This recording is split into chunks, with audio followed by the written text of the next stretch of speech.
absolutely beautiful Taurus friends, and welcome to your horoscope for October of 2024. We're Taurus this month. We have got the final 2 eclipses of 2023, the last one happening in your sign, not forever, but certainly for this cycle. And Taurus, I think that you might be with me and behind me when I say that when we look at this last eclipse, what you're going to find out about yourself is how much clearer you are on trusting yourself, on using those beautiful receptive energies of Taurus. You are Venus ruled receptive energy. Let it come to me. Let me make choices that make me feel free and big and are in alignment with what I want to do with my life. So there's a lot of liberation that I think that these eclipse energies have really drawn out in you. And really, truly, Taurus, I am curious, so please let me know in the chat down below.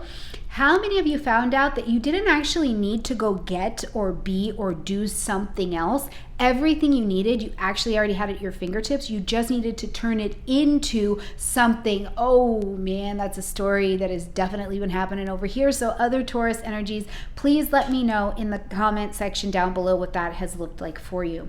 Now, this month also has a lot to offer when we're talking about and we're looking into things having to do with your health and your daily routine. So we are going to have a little bit of a chat about that. And the second half of the month is going to bring us into some relationship level work on your part. And it's time to just take a view of what the relationships have got on the table for you. Okay. All right, Taurus, let's jump in and take a look at what the month has to offer. First of all, at the beginning of the month on the 4th, we've got Mercury shifting into the energy of Libra. And this is actually a really gorgeous energy because it lights up your 6th house space. So first of all, this is your health, your wellness, your daily routines, but it's also your mental health and wellness. I think that this is a big energy we want to pay attention to because what's happening in the 6th house space as Mercury is moving here is, first of all, it's giving you the opportunity to listen until the 22nd of October to what other people also have to say about your daily routines, about your habits, about maybe some details that you've had going on in your life, but they're saying it and they're trying to help you, Taurus, in a way that is actually useful. They're not putting you down or anything like that. They're just helping you shine a light on what's been going on in health and wellness. Now, some of the other things that Libra is absolutely known for is that partnering energy. So maybe it is time to see the doctor. Maybe you're having to talk a lot to the veterinarian. You're needing to get the personal trainer. You're having to get some coaching to understand your daily routine. Whatever it is, the other relating energy that is likely coming in is trying to come in to be helpful. So please make sure that you are practicing your listening skills when it comes to this particular point in the season. On the 8th, we see Venus, your ruling planet, entering into the energy of Virgo, lighting up your 5th house space. So one of the things it does is Venus is that attracting in energy. And here in the 5th house, it's social. There's play. There's, I enjoy this. There's laughter. There's play. There's a childlike energy that is happening. So it can be very social. But other things that are attracting into you at this time is that, you may just find yourself busier around people. Like you were dropping the kids off at school. Now it's time for all of the parents to meet over by the book bags, or, it's the change of season. And so everybody's meeting up at this place. So you have this social vibration that's going on, and it's pretty practical. Venus is attracting people, places, and things to you in a very practical manner this time. So likely when and where you're joining with people, whether for its enjoyment or business, there is some grounded practical means as to why you are joining together. The other thing I want to say about this is, if you can keep it in mind, this is a relatively pleasureful energy. So if you can take advantage of enjoying the company that you're keeping this month, enjoying, the entertainment that you're seeking out, enjoying taking the risk that you're taking, and not let it be Virgo can be very, very practical, so try not to be too critical of yourself with whatever it is that you're enjoying. Just practice the enjoyment, because enjoyment is actually quite practical as well. It helps soothe the soul, okay? On the 10th, we've got Pluto turning direct in the energy of Capricorn, where Pluto turning direct here after being retrograde for, you know, several months since May in the energy of Aquarius. First of all, Pluto had been working through the Capricorn vibration in your chart since 2008. So now, what I think at these last degrees of this Plutonian energy for you in your 9th house, publishing, marketing, broadcasting, where you have had, I want to call it just power, control, domination, excess baggage, you know, old beliefs, Taurus, that were maybe happening here, where there has been anything in society, because Pluto is also an outer planet, anything in society that felt like, you know, it had control over you in some way.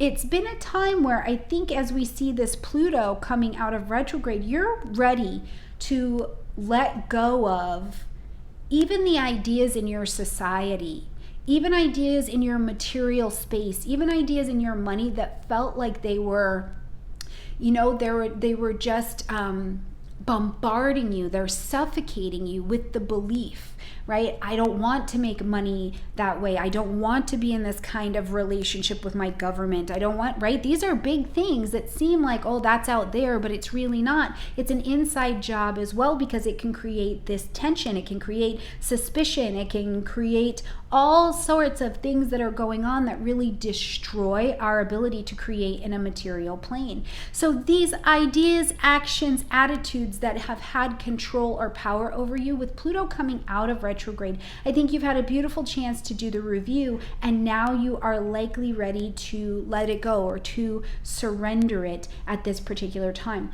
One of the other things I just want to ask you to keep in mind is that I think that the eclipse, as we get to October, because you're an earth sign and Capricorn's an earth sign as well, and you have that connection, that aspect connection with each other, once the eclipse happens and over the next 6 months, you might find it easier to put it down, shut it off, let it go. You know, and some of the burning down of your ideas, some of the burning down of your behaviors and these control things has been quite painful, but you're really gonna, I think, start to see the phoenix flowering out from underneath all of that, okay?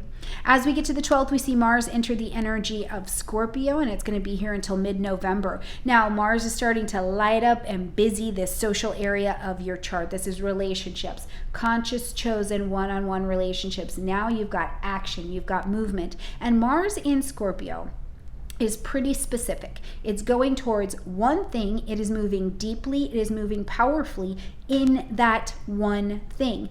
Now, Mars is still Mars, right? If you've got a conscious, chosen one-on-one relationship, whether it's a spouse, a business partner, an attorney, an open enemy, someone you're collaborating with, a roommate, whatever that relationship is, if there needs to be a fight or a crisis or a breakdown, Mars will absolutely bring that to the table and bring it out, because it is, something's got to get going, right? We've got to get the boo-boo out on the table, because we've been walking around here you know, pushing it down, and in Scorpio that won't work anymore. Now we're going to take action. Okay, so whatever this happens to look like in your life, I'm going to tell you, it's an action exciting month in your relationships as far as Scorpio energy goes. Now, the beautiful side to this is that you can move deeply. You can move quite passionately when Mars is in Scorpio. So it means when you're talking to someone or you're helping them, you're not just opening that door for another person because your mom taught you to have some manners. You know what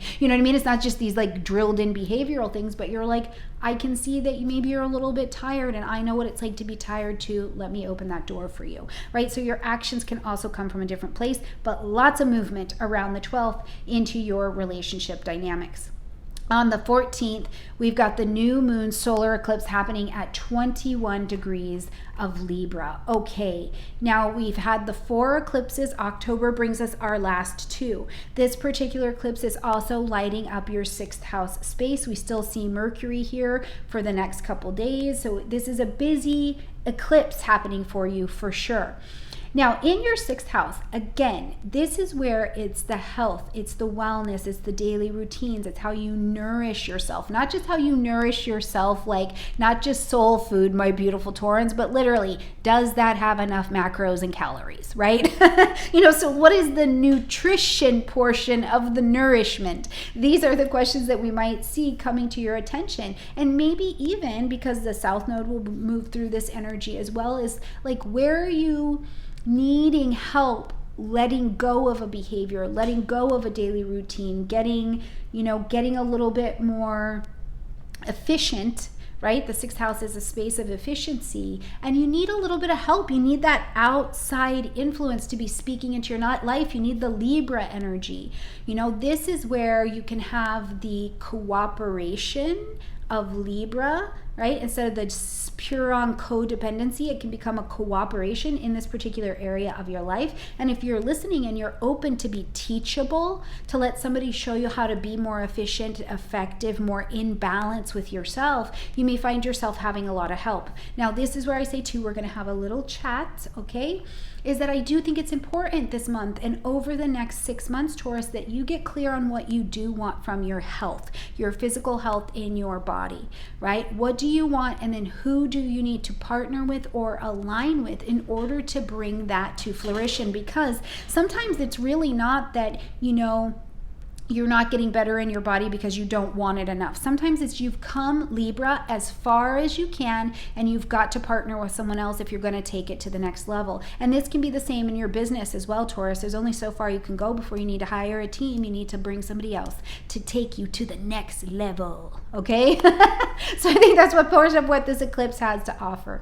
When we get to the 22nd, it is a busy day. We see Mercury moving into the energy of Scorpio, and the Sun is also going to move into the Scorpio energy as well. Mars is here, so Scorpio is lit for you. The relationship game is very, very strong. Mercury is helping you have the conversations that need to be had. What is going on? What's really going on? What haven't you been talking about? What is your intuition telling you and bringing up, right? Your understanding or your intuition about things around you might be really, really peaked at this time, and you're needing to uncover, discover, discard, and get into the bowels of something that's going on so that you do have all of the information to work with. And I do love when Mercury gets into Scorpio, because you can find that you're really asking some questions that you wouldn't ask like all year long, and then Mercury gets into Scorpio and you're like, yeah, but like, why did you do that? Or why are you charging that much? You know what I mean? This is where you start moving backwards from something. Somebody tells you, okay, the price of this is this, and you're like, okay, can you explain to me what the add-ons for this product are? Can you explain this to me? And you're taking them to task. And then at the end, you're going to buy the thing anyway, but you have really let somebody know, I want to know what we're doing, what we're getting, and what's going on here. And that's really brilliant. So use it to anything that you've been repressing, putting down. Even if it's something you're passionate about or something that you've been feeling like you just haven't had anybody to talk to about, this is a great season to do that. And the Sun is going to help you, because ultimately what Scorpio energy is wanting here is to be empowered, to speak and to move in an empowered and embodied kind of way. And this season will help you get that done. As we get to the last eclipse of the year, happening in your sign at 5 degrees of Taurus, this will be happening on the 28th, the full moon lunar eclipse in Taurus. This is a really lovely full moon, okay? Because first of all, it's saying, let's end something, let's acknowledge something, and let's officially bring in the adjustment. And like I said to you, Taurus, this is happening in your 1st house, so changes to your body, changes to how you regard yourself, your ability to step up into your own power, to step out into the world with new self-worth and knowing what your value is, knowing what you have that is of value, whether that be, just in yourself or your skills. Like you're clear, you're like, no, I'm sorry, this is a skill that I offer. I can no longer make that wage, right? And this gives us some courage during North Node traveling through Aries to say, it's okay, company. I understand that the skill I have is a skill, and I do understand that you cannot afford to pay me that. I need to go elsewhere, or Aries, get this, Taurus, or I'm going to make my own way with my skill that I now know is valuable. Ooh, Taurus, I just got excited for you. So if you're starting that business, if you're going your own direction, if you're leading up a project because you know and you've learned over this last 18 months how to be assertive and powerful in that Taurus energy and own it so that you can attract to you exactly what you want, let me know that in the comment section down below. But this is what this last eclipse is going to bring to us. And again, it's going to play out and pan out over this next 6 months. So I cannot wait to see you beautiful Taurans in 6 months to see what has come to you. And it is not all empowered, embodied. Sometimes this will come with what it comes with, right? Like I'm going a new direction and I don't fully know the whole picture, but I know my value. So I let the universe attract to me the people, places, things, and resources I need on the way to the journey. And that, Taurus, is really exciting. Now Uranus is still also involved in this, so you have been being shaken, not stirred for quite some time. And so you do have a different version of your beautiful skills and talents, your minerals that were down there buried in your earth to offer out to your community, to the world, to your families, and to yourself. Beautiful Taurus, I hope you have a gorgeous October. Please let me know in the comment section down below what you have learned during the Taurus Scorpio axes of the nodes with these eclipses since the beginning of the year. What have you learned about yourself? What have you learned about relationships? Let me know in the comment section down below. All right, beautiful Taurus, I'll see you next month. Bye.